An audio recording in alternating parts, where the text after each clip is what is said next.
की राजनीति है, महापूंजीपतियों को ताकत देने की जो सरकार की नीयत और तक कहते थे कि भाई ये मोदी जी आएंगे 40 रुपये पेट्रोल होगा, वो पत्रकारों को धमका रहे हैं जी। तो बच के रहना अब आप। MLA 1 पेंशन डॉक्टर साहब एक की गई है, सिक्योरिटियाँ भी जो पूरे मंत्री थे उनसे हटाई गई, क्या हरियाणा के अंदर भी इस तरह का? बिल्कुल, मैं समझता हूँ कि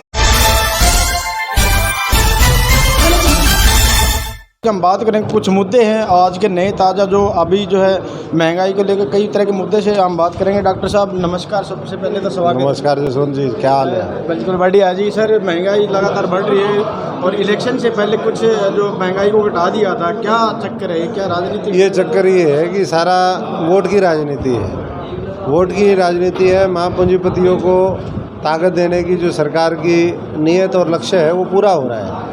तो जब चुनाव आते हैं तो थोड़ा सा कम करके दिखा देते हैं, चुनाव के बाद अब पिछले 10 दिन के अंदर 9 बार पेट्रोल डीजल के दाम बढ़ा दिए। अडानी अंबानी की एक दिन की इनकम जो है वो 5,000 करोड़ रुपए, और यहाँ जो है पूरे देश को लौटने का। तो जब तक लोग इस बात को नहीं समझेंगे कि ऐसी ताकतें उनको मजबूत नहीं कर सकती, ये तो पूंजीपतियों के इशारे पे काम करने वाली ताकतें हैं। और उसमें देख ही रहे हो आप, जो लोग कल तक कहते थे कि भाई ये मोदी जी आएंगे 40 रुपये पेट्रोल होगा, वो पत्रकारों को धमका रहे हैं जी। तो बच के रहना अब आप। डॉक्टर साहब एक बात और जो है हम करें कि लगातार दुष्यंत चौटाला, अजय चौटाला जींद के अंदर प्रोग्राम कर रहे, दूसरे तीसरे दिन कभी खेतों में खाना खा रहे, कभी पटवारियों को बाइक बांट रहे हैं, तो कहीं ना कहीं आम आदमी पार्टी का प्रेशर उन पर? देखिए, प्रेशर तो जनता का भी है, और किसान आंदोलन के दौरान आपने देखा वो तो निकल ही नहीं पा रहे थे कहीं भी। तो अब थोड़ी सी कोशिश है कि भाई लोगों के बीच में जाएं, लेकिन मामला साफ़ हो चुका है। बीजेपी, जेजेपी, कांग्रेस का मामला धरातल पर साफ है। लोग नए विकल्प की तलाश में, जो नया विकल्प दे देगा लोग उसके साथ जुड़ेंगे। और मैं समझता हूँ कि ये जो शक्ति दिख रही है आपको, ये उसी शक्ति का परिचय है। लोग बहुत मजबूती से आगे बढ़ रहे हैं। पंजाब के अंदर MLA 1 पेंशन लागू की गई है, सिक्योरिटियाँ भी जो पूरे मंत्री थे उनसे हटाई गई, क्या हरियाणा के अंदर भी इस तरह का? बिल्कुल, मैं समझता हूँ कि ये एक मामला ख़त्म कर देना चाहिए। 1 पेंशन एक बहुत है भाई, आज तक भूतपूर्व जो सैनिक हैं वो 1 रैंक 1 पेंशन मांगते रहे, आज तक उनको तो दिया नहीं है। और जो है इन्होंने अपनी अपनी पेंशन बढ़ा के, मेरे को तो बाद में पता चला 2-2, 3-3 लाख रुपए पेंशन है इनकी। तो भाई हम तो एक पेंशन लेते हैं, और जिस दिन लोग यूँ कहेंगे ये भी छोड़ दो तो उस दिन भी छोड़ देंगे। वो भी एक पेंशन है, अपनी तो 20,000 रुपये ली आती है। तो ये बहुत बढ़िया फैसला है, और सारी सरकारों को मान करके इसको रद्द कर देना चाहिए।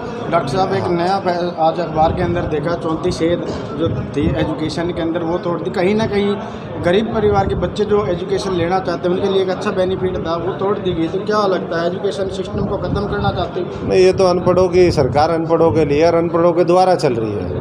नकली डिग्री ले लेके ये लोग आए हुए हैं। ये शिक्षण संस्थाओं को, जो शिक्षा व्यवस्था है उसको ख़त्म करने में तुले हुए हैं। इसलिए गरीब का बच्चा बिल्कुल ना पढ़ पाए, किसान मजदूर का बेटा वो स्कूल तक ना पहुँचे, स्कूल तक पहुँचे तो यूनिवर्सिटी और कॉलेज ना देखे, और वो भी हो जाए तो उनको रोज़गार तो मिलना नहीं है। तो इस मॉडल पे सरकार काम कर रही है, ये तो बंधुआ मजदूर तैयार कर रही है। तो ऐसे में ये सरकार का पुरजोर विरोध हम और हमारी पार्टी, हमारे सारे साथी करते हैं, लेकिन इसके लिए संघर्ष करने की आवश्यकता होगी। तो मैं तो जो भी प्रभावित लोग हैं उनसे यही कहूँगा, उनकी कमेटी होगी वो आगे बढ़े, और हम उनके पीछे खड़े हैं। और जहाँ ज़रूरत होगी ऐसी जो भी सरकार की नीतियाँ हैं, फैसले हैं, उनका विरोध हम करते रहेंगे। दिल्ली के अंदर अभी कल को जो है मुख्यमंत्री केजरीवाल के घर पे तोड़फोड़ की गई, साफ दिखा गया कि बीजेपी कार्यकर्ता थे। क्या डर लग रहा है, क्यों जो खुलेआम जो उनके घर पे तोड़फोड़ की गई है, क्या आप कहना चाहोगे इस बारे में, क्या ये सही है? देखिए, लोकतंत्र के अंदर हिंसा का तो कोई स्थान है ही नहीं। बीजेपी के लोग वहाँ पर गए, वहाँ जा कर के जिस तरीके से पुलिस प्रशासन की देख रेख में पुलिस प्रशासन तो वो तो दिल्ली पुलिस है, सदैव जो है गुंडों के साथ है, गुंडों के लिए है, तो वो तो उनका काम है। दिल्ली पुलिस कहती है with you for you always, यानी कि गुंडों के साथ, गुंडों के लिए, गुंडों के साथ, तो वो गुंडों का साथ देती है, और इसीलिए जो है वहाँ पर अटैक होता है। तो दुर्भाग्यपूर्ण है कि जो लोग लोकतांत्रिक तरीके से, प्रजातंत्र के माध्यम से, वोट तंत्र के माध्यम से वो नहीं कर पाए, उनकी जो है खींच इस तरीके से निकल रही है। और बाकी तो जांच वाँच जो भी है वो सरकार को करनी चाहिए, और जो दोषी हैं उनके ऊपर उचित धाराओं के अनुरूप कार्रवाई होनी चाहिए। डॉक्टर एक आखिरी क्वेश्चन होगा हमारा कश्मीर फाइल फिल्म काफ़ी चली है, टैक्स फ्री कर दिया गया, क्या देश हित के लिए है अच्छी बात है? देखिए, किसी भी ऐसे मुद्दे पे जो भावनात्मक हो उसके ऊपर राजनीति करने की कोशिश नहीं होनी चाहिए। ये तो पूरा देश मानता है कि वहाँ पर गलत हुआ तो कश्मीरी पंडित वहाँ से वो विस्थापित हुए। लेकिन आज सवाल ये है कि जो लोग इस फिल्म को बैक कर रहे हैं या जिनके इशारे पे ये बनी है, क्या वो लोग वाकई में ज़मीनी स्तर पर वहाँ उन्होंने पिछले 7-8 वर्षों में कुछ किया? कितने लोगों को वापस बसाया, कितने लोगों को रोज़गार दिया, कितने लोगों के उद्योग धंधे खुलवाए? सवाल ये है। और इन भावनाओं के साथ खिलवाड़ किसी को भी नहीं करनी चाहिए, यही मैं सबसे आग्रह करता हूँ। ये देश एक है, इसको एक और अखंड रखने के लिए सबके प्रयास जरूरी हैं, तभी ये देश हमारा बचेगा।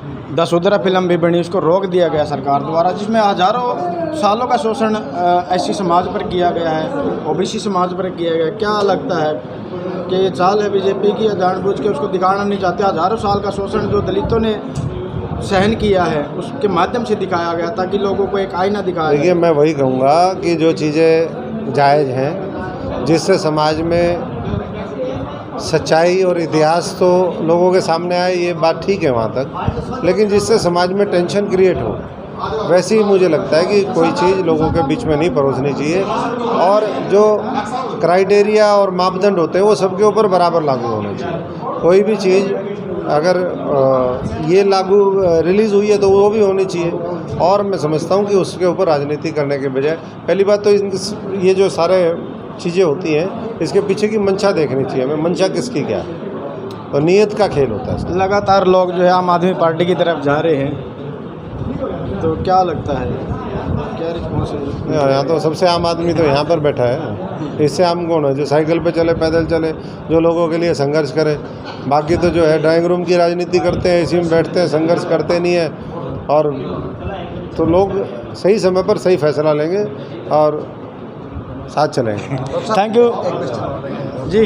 सर एक क्वेश्चन है, कर ले भाई, कोई क्वेश्चन है तो। सर एक क्वेश्चन है हमारे कैमरा मैन का, वो पूछना चाहते हैं। हाँ, टीएमसी ने पश्चिम बंगाल में खेला है, हरियाणा में भी खेला होगा, हरियाणा में भी खेला करेंगे। देश जो है ये चाहता है कि जो गंदे लोग हैं, पापी लोग हैं, भ्रष्टाचारी लोग हैं, दुराचारी हैं, जो समाज को बांटते हैं, उन सब का सफाया होना चाहिए। इसी का तो नाम खेला है। ममता दीदी की एंट्री कब होगी हरियाणा में? जल्दी होगी। अवर जी से हमने बात की, काफ़ी मुद्दों पर जो है हमारी चर्चा हुई और काफ़ी मुद्दों पे जो है उन्होंने बात भी रखी। तो बने रहिए जसवंत कैंडेला के साथ, और भी जो है लेटेस्ट न्यूज़ हम आपको दिखाएंगे। और इतने मुद्दे उठाए हैं, और भी जो है मुद्दे ज़मीनी स्तर के जो है उठाएंगे हम। कैमरामैन जोगिंदर के साथ बने रहिए जसवंत कैंडेला के साथ। जय हिंद।